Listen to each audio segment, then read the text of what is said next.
Alors, Bezrat Hashem, le Zohar de ce matin, on met le passouk qui dit David Amelech, Mima'amakim keraticha Adonai.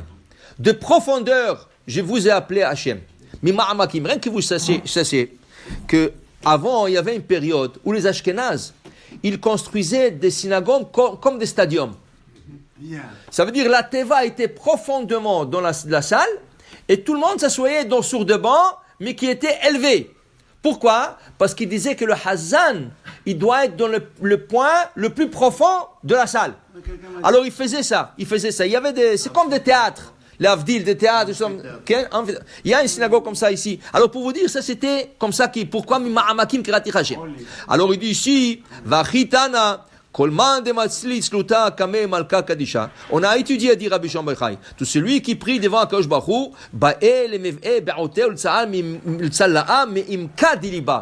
quand tu pries du fond du cœur. C'est une expression, mais aussi c'est David Amer qui s'exprime comme ça. Tu pries du fond du cœur. Ça veut dire vraiment dans le point interne du cœur. Maintenant il dit ici, je ne comprends pas, dit Rabbi Shimon bar Yochai, mais David Amer il a dit quelque chose d'autre.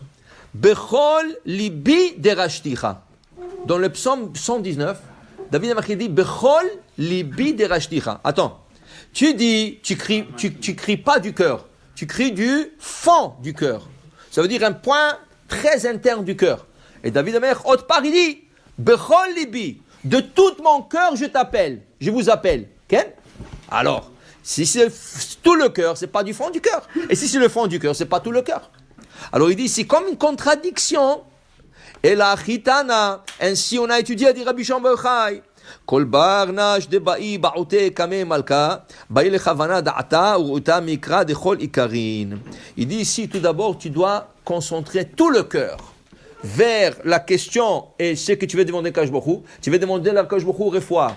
Tu veux demander à Akadosh Baruch Hu parnassa. Tu veux demander à Akadosh Baruch Hu réussite. Okay? Tout le cœur, il doit se soumettre à cette idée. Tu dois mechaven kol alev, bechol libi derashticha. Seulement, il y a un point dans le cœur qui s'appelle ma'amakim. Il y a un point dans le cœur et dans le ciel qui s'appelle la profondeur. C'est comme ça que ça s'appelle cet endroit. Ma'amakim, il dit. Et cet endroit qui s'appelle ma'amakim, c'est comme un puits d'eau. Quand tu touches ce point, l'eau commence à monter et déborder et faire ta volonté. Alors ça veut dire que toi, tu dois penser, je demande maintenant à Akadosh Baruch Hu, du point qui s'appelle Ma'amakim, qui fasse ma demande. Que ce soit refoua, parnassa, réussite, c'est quoi qu'il soit, je mets tout mon cœur et toute ma pensée vers cet endroit qui s'appelle Ma'amakim, et je veux que cet endroit de bord, et il fait ma volonté, Akadosh Baruch Hu, il m'écoute, il fait Veda, ikri ma'amakim, imka de kula, imka de bira, bema'abuim, nafkim, minagdin, et bracha kula. Si vous vous rappelez, on a parlé du Nil, dans le parashat Shemot. Dans la parashat Shemot, on parlait du Nil. Rachid a posé une question, mais tout le fleuve, toutes les irrigations dans l'Égypte s'appelait Yehor. Alors, quelle était la différence entre le Yehor et le Yehorim et les autres? Tout le source d'eau s'appelait Yehor en Égypte. Il dit non, le Yehor s'appelait Ha-Yehor, avec le He Hayedia, le Nil, Les autres s'appelaient Nil. Le grand s'appelait Ha-Yehor, le Nil. Pourquoi? Parce que c'est lui qui montait et il rentrait dans tous, et c'est là qu'ils pouvaient, eux, donner de l'eau. Alors, c'est ça. Il y a un point dans le cœur. Si tu concentres et tu penses et tu dis Hachem, je t'appelle du fond du cœur, ce point-là, il monte et il irrigue. Ça veut dire qu'il commence à emmener les bénédictions dans le monde, dans ce monde. Pour dire que vraiment, une personne doit penser avec beaucoup de kavana. J'ai vu une histoire une fois. Le Baal Shem Tov, en son époque, il y avait une sécheresse. Et tous les fermiers juifs ne savaient pas quoi faire. Ils ne savaient pas. Ils dépendaient de cette pluie parce que sinon, la parnassa, ils n'ont pas une parnassa pour un an. Et la récolte et tout ça, ils ont investi d'argent. Baal Shem Tov, il a fait chez Elat Chalom. Il a fait une demande dans le rêve. Comment on peut sauver la situation? On lui a dit, dans tel village, tel et tel village, tu vas là-bas, il y a tel et tel monsieur, si tu lui demandes de prier avec ferveur, le ciel va l'écouter et la pluie va descendre. Ah oui, ça doit être un tzaddik nistar que personne ne connaît. Il est parti tout de suite à faire la recherche, il est parti dans ce village, il a trouvé cette personne. Il lui a dit, s'il vous plaît, fais la prière avec ferveur pour qu'il y aura de la pluie aujourd'hui, demain, parce que le fermier est vraiment besoin. il a prié. Le même jour, le ciel se couvert avec du nuage et il y avait de la pluie qui est descendue. Il a dit, mais celui-là, c'était un Sadik Nistar, c'est pas possible. Comment je ne connaissais pas. Il dit, monsieur, vous connaissez un peu de la Gemara, la Mishnah? Rien, ignorant, totalement ignorant.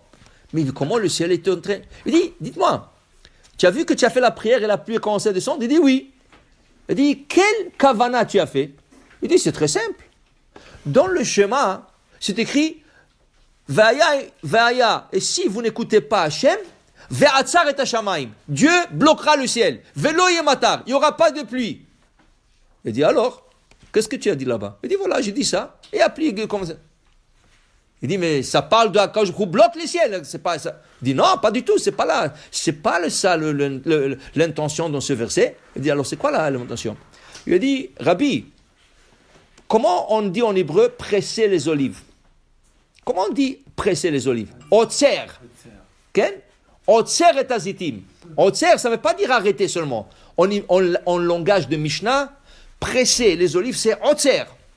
Moi, j'ai dit à Kosh Baruch Ve'atzar et Hashamaim. À Kosh Baruch pressez le ciel un peu. Pressez le nuage. Velo yematar. Et qu'il n'y aura plus de pluie dans les nuages, que la pluie descend sur terre. Et j'ai dit, je fais avec beaucoup de kavana. Maintenant, lui, il pensait que c'est le vrai sens du verset. Mais c'est pas ça. Mais lui, par son innocence, il priait du fond du cœur. qu'Akadosh Baruch Hu bloque. Alors, pour nous, c'est comme s'il priait bloquer le ciel, il n'y aura plus de pluie. Mais pour lui, c'est Akadosh Baruch Hu presse le ciel. Alors, pour te dire, quand tu pries avec kavana, même si tu as quelque chose dans ta tête qui est le contraire, Akadosh Baruch Hu exauce ta prière exactement comme elle doit être. Baruch Adonai Le'olam. Amen. Amen.